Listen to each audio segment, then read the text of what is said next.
Adventures of Rocky and Bullwinkle and Friends. Starring that jet-A Jerry O'Lace, Rocket J. Squirrel, and his pal, Bullwinkle the Moose. Hi, glad to see you again. Likewise. We got some great things on the show today. Like what? Like what? Well, you ought to know, Bullwinkle. You're in some of them. Well, let's get started.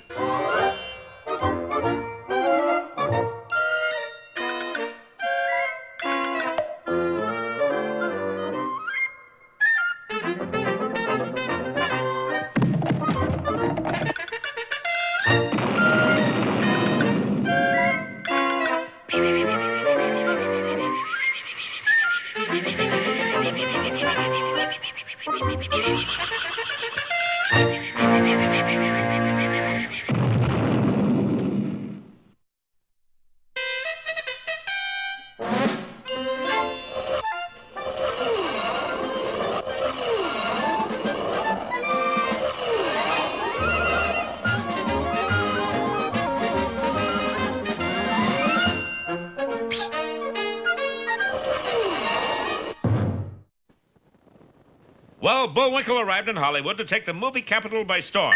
But so far, he hasn't even drizzled. With his mattress full of money, though, he was an immediate target for a talent scout named D.W. Grifter, who looked a lot like you-know-who. Stick with me, booby, and your name will be in lights. Oh, I can see it now. Me too. Bullwinkle J. Moose. Bullwinkle J. Moose. No. We need name with more zing. Bullwinkle J. Zing. No, wait. It's coming. What's coming, darling? Christmas, maybe? Possibly St. Swithin's Day. No, the name. Yes, I got it. Lay it on me. Craig Antler. Take it off me again. Craig Antler. Yes, can't you just see that name in light? Yeah, and it's got bigger bulbs, too. There's no time to lose. We got to get you in school right away. School? I knew there was a catch in this acting business. But first, let's settle my little fee. Fee? Yes, I take 10%. Of my salary? No, of your mattress. Well, the next day, a poorer but no wiser Bullwinkle, Please, Craig. Cragg, enrolled in the Thimmelrig School of Drama and Dance and awaited the appearance of his dramatic coach. I'm all a Twitter rock. Shh, I think he's coming. Hello. Allow me to introducing myself. Gregory Rat at your service. Well, let's get to work. You mean I got to go to school to learn how to act? Of course, it makes big difference. Look, here is picture of actor before and after lessons. Quite a difference, Bullwinkle. Yeah, this after picture looks great. You a nut or something? That's the before picture. You mean he looks like this on purpose? Believe me, it's the only way to crack showbiz. You've heard of the method school of acting? I think so. This is the shortcut version of the method. I call it the system. And the disguised Boris began to teach Bullwinkle the system. He took courses in elementary slouching, advanced slouching, T-shirt tearing, contemporary beards and how they grew, and theoretical and applied mumbling, all at the rate of $20 an hour. Boris was very happy. Look at that pile of frog skins, Natasha. Won't Moose catch on eventually, Boris? Catch on. Look at that face, Natasha. Yes, I guess you're right. But the villains hadn't counted on the intelligence of Bullwinkle's buddy, our hero, Rocket J. Squirrel. Bullwinkle, you look terrible. Yeah, isn't it great? When I get to be a complete mess, I graduate. But you're not learning anything. Not learning anything. Listen. What was that? That was my mumbling lesson for today. Pretty good, huh? Gee, Bet you couldn't understand a word, could you? No, and neither will anybody else. Nobody will ever give you an acting job. But at that moment, the door burst open and in strode a commanding figure. Hold it. Don't move a muscle. Can I tremble a little? Marvelous, sensational. He's just what I want. And who are you? You don't know me, you pest. Who is he, Miss Fitz? Is the famous movie director, Alfred Hitchhike. Alfred Hitchhike? Yes, and Moose Uncle Alfred wants you. Well, is this Bullwinkle's big break? We'll find out next time in Bullwinkle Makes a Movie or the feature from outer space.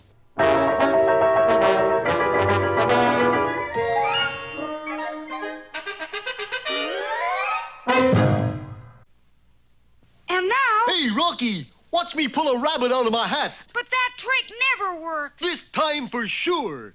Presto! Well, I'm getting close. And now it's time for another special feature.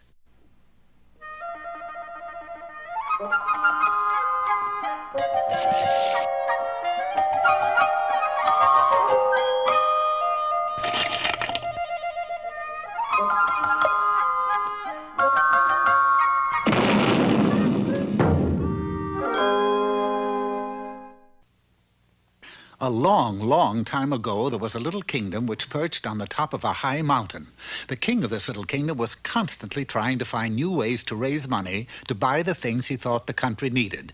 Like, a new robe for the king, for instance. How much is it? 500 pezuzas, Your Majesty. Well, I'll have to levy another tax on the little people. But we already have a tax on everything, Majesty. What can you tax them for? Easy. I'll just tax them for being little people. Hear ye, all people under 4'6" will be taxed accordingly. Well, there weren't very many people that little. Matter of fact, only one family in the kingdom was under 4'6", the goblins, and they didn't like it a bit. Maybe we don't have height, but we've got heart. If you're gonna live on this mountain, you gotta pay the tax. Then we won't live on the mountain. We'll live in the mountain. Come on, all you goblins. And the whole goblin family entered a hole in the side of the mountain and shut the door. And you better be careful from now on, or the goblins will get you if you don't watch out. But, as we said, that was a long, long time ago. Since then, many kings had come and gone, tall, short, and medium, but the goblins still lived inside of the mountain from where they would sally forth on moonlight nights to try to get people. Hey, Sam. Huh? What do we do with the people when we get them? Don't ask me. We never got one yet. But sneaky though they were, the goblins had two weaknesses. First, they had very, very tender feet. Sam, on my foot. My foot, take it off. It's killing me. What's on it? A feather. Oh, I bet that hurt. The goblins' second weakness was poetry. Yeah, we hate it. And that's one of the reasons they never got anybody. For all a person had to do was to say, 1, 2, buckle my shoe. 3, 4, shut the door. Oh, don't. Let's get out of here. Cold. Scram. Now, one day, the king decided to tell his daughter, Irene, the facts of life. And remember, the goblins will get you if you don't watch out. Have you ever seen a goblin? No, but... Well, how do you know there are such things? Is that a goblin? Of course not. Is that a goblin? No. Is that a goblin? Why, yes, I believe it is. It is! A goblin! A goblin! And the princess ran for her life with the goblin close behind her. I told you they'd get you. But I don't want to be got. Help! Help! The king summoned his knights, but their swords made no impression on the goblins at all. Things looked bad for the princess until she stumbled across a young miner named Curdy. And he was so struck by the princess' beauty that he was moved to poetry. Oh, princess fair, your golden hair, upon your head, I see it there. And, of course, that stopped the goblin in his tracks, for he just couldn't stand poetry. You saved me with your poem. Are you a handsome prince in disguise? No, I'm just a handsome miner boy. Brave, courageous. Couldn't you go somewhere and learn to be a prince? Like where? How about Princeton? Isn't that awful? Little did the princess know that the goblin who had chased her was the prince of goblins himself, that he was determined to make her his bride. Are we almost there? This is his spot, Gov. Unfortunately for the goblins, they had chosen to come up in the middle of the royal croquet court. 4! Not the right spot, huh? A little more this way, I think. Yeah, there she is. Grab her. But the goblins had guessed wrong again and got Curdy instead. You fellows are making a terrible mistake. I'm Curdy. You sure are, hun. Well, I'll just recite a rhyme and, But without the princess to inspire him, Curdy couldn't think of a thing.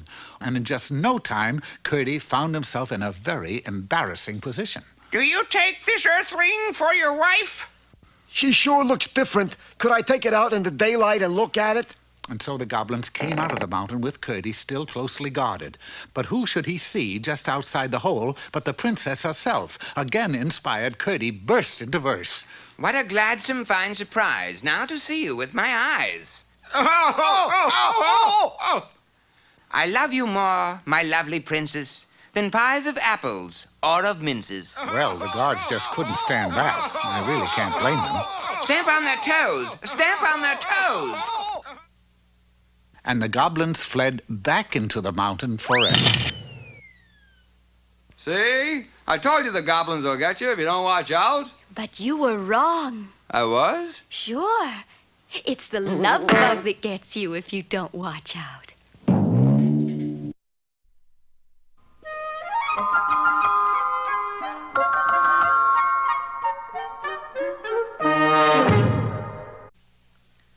It's guest speaker time at the Bullwinkle and Rocky Fan Club, and here to discuss how to get elected is that well-known political expert, me.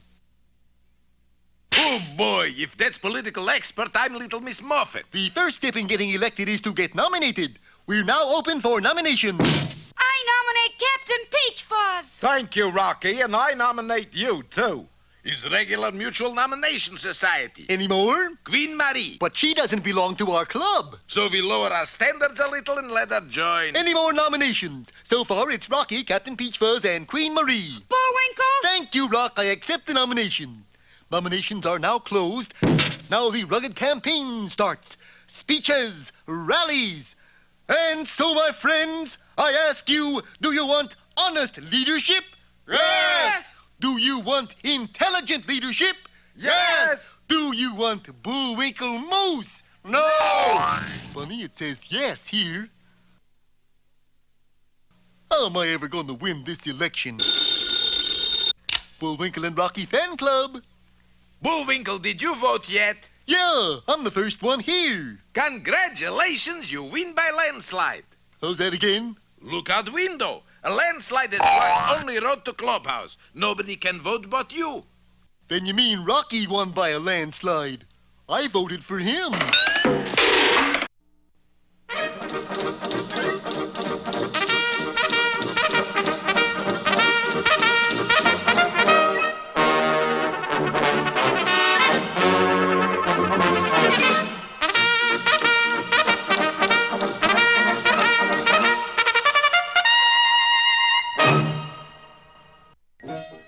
Canada, where men were men, unless they were horses.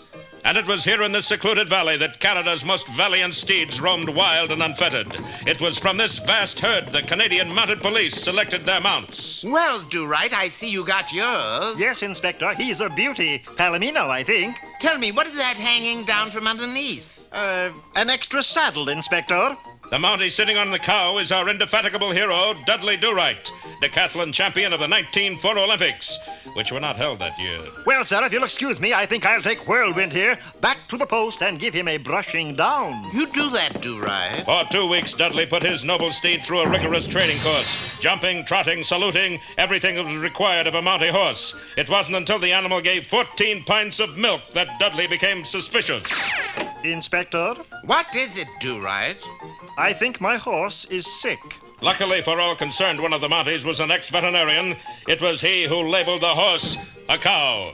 Do-Right, we are in trouble. Colonel Crimcrammer is due here tomorrow. As usual, he wants his Mounties to be mounted. Don't you worry, sir. I'll be on a horse. Colonel Ogden Crimcrammer was at that very moment aboard the Saskatchewan Express. On a vacation, Colonel? No, going up to inspect the Mountie post. Got a few changes to make. This is where our plot sickens, for directly in back of the colonel sat that black-hearted rascal Snidely Whiplash.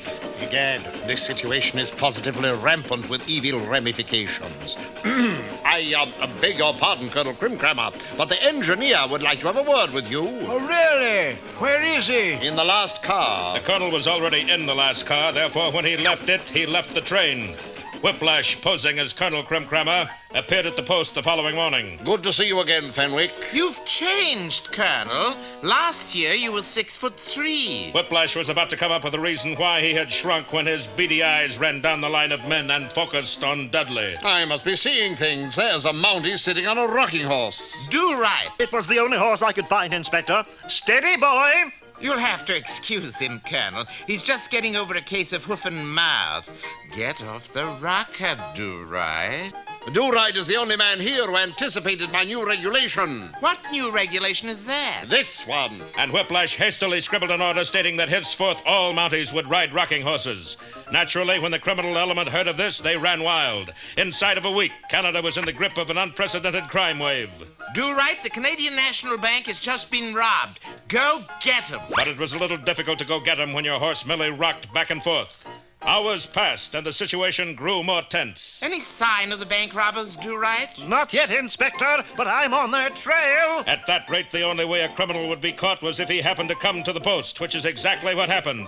The bank robbers, loaded with Canadian clubs and carrying sacks of money, darted inside the gate, hoping to use the post as a hideout. Luckily for them, they blundered into Dudley. You men see any bank robbers? They were too shocked to answer. Never mind. I'll get them anyway. Onward, boy! Onward! The gang proceeded to take the post over. They overpowered every Mountie they saw, including Inspector Fenwick. It is getting dark, faithful steed. We must return to the post and report. The bank robbers, having bound and gagged everyone, were contemplating passing the time with torture. I say let's make them watch television. Yeah, turn on some commercials. Before they could carry out their fiendish designs, they were interrupted. Would you mind telling the inspector that my horse and I are still looking for the bank robbers? Oh, there's the inspector. Pardon me, sir, but... Yes, I agree, sir. It is cool in here. I'll throw some wood on the fire. But in the dim light, our dim-wit threw not firewood, but firearms. Seconds later... It's the compass! And when the smoke of battle cleared, Dudley stood alone, victorious. It's a lot warmer in here now. The gang was carted off to prison. As for the Mounties, they had no time to relax, for the real Colonel Crimcrammer arrived and proceeded with his inspection. Well, Colonel, as you can see, every one of my men is groomed to mount his specification. Yes, but there are some changes I'd like to make. Oh, what did you have in mind? Well, to start with...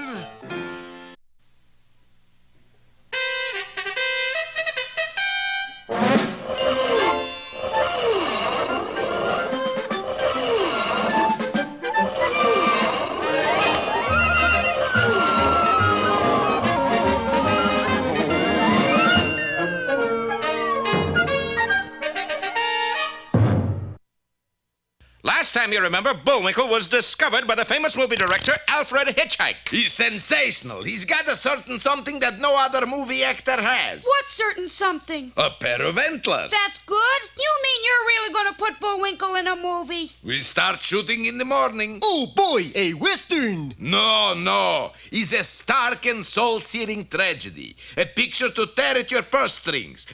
Heartstrings. What's the name of this picture? The Last Angry Moose, starring Craig Antler. That's me. Directed by Alfred Hitchhike. That's you. Produced by Bullwinkle Moose. Hey, that's me too. What does a producer produce? He produces money. And so Bullwinkle's mattress got lighter and lighter as the Moose paid for a studio, a spotlight, a camera, and even a chair for Alfred Hitchhike. Okay, quiet on set. Roll 'em. You can't do it, Commander. It's murder to send up a orange in a crate like that. Cut. Oh, boy. Easy, darling. Remember, he's paying you $1,000 a week. It's not enough, Natasha.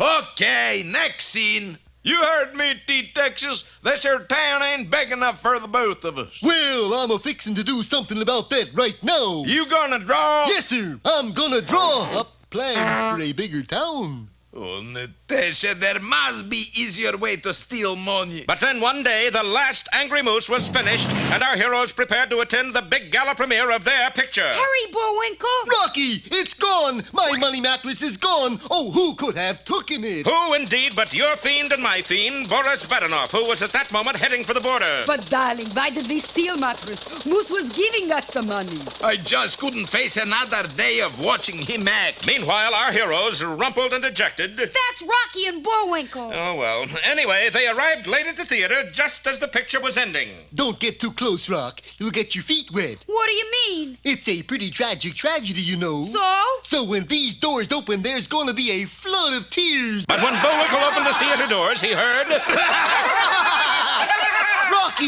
Rocky, they're laughing at the ending. And that's the saddest part. Yes, even the sight of Bullwinkle's plane being shot down in flames by a band of marauding Apaches... Even this didn't make the audience cry. Instead... Well, it seems that Bullwinkle had inadvertently produced the greatest laugh hit since Tilly's Punctured Romance. Last Angry Moose, smash hit! Atlantic Spar at box office. And here's my latest exclusive. To coin a phrase, a star is born. Yes, Bullwinkle's picture caused a sensation, all right. Almost as big as the sensation when its star, Crag Antler, disappeared. X3 Crag Antler disappears! Movie star in quick fade out. And here's my latest exclusive. To coin a phrase, a star is gone. Meanwhile, back in Frostbite Falls, Rocky was speaking to his pal who reposed on a brand new mattress full of brand new money. But gee, Crag. The name is Bullwinkle. Don't you want to be a famous comedian and make hilarious movies? Nope, it's just not fitting. What's not fitting? Well, you go to all that work and then people laugh at you. And so as the sun sinks slowly behind our threadbare plot, we leave our heroes. Be with us next time for the further adventures of Rocky the Flying Squirrel.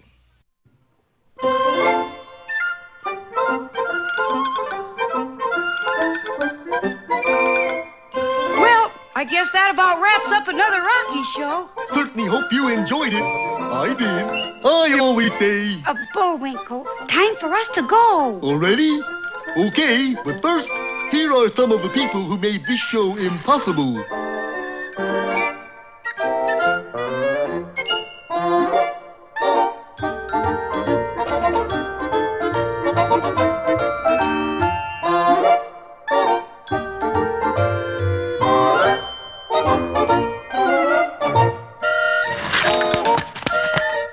That's not all. The fingers get tired.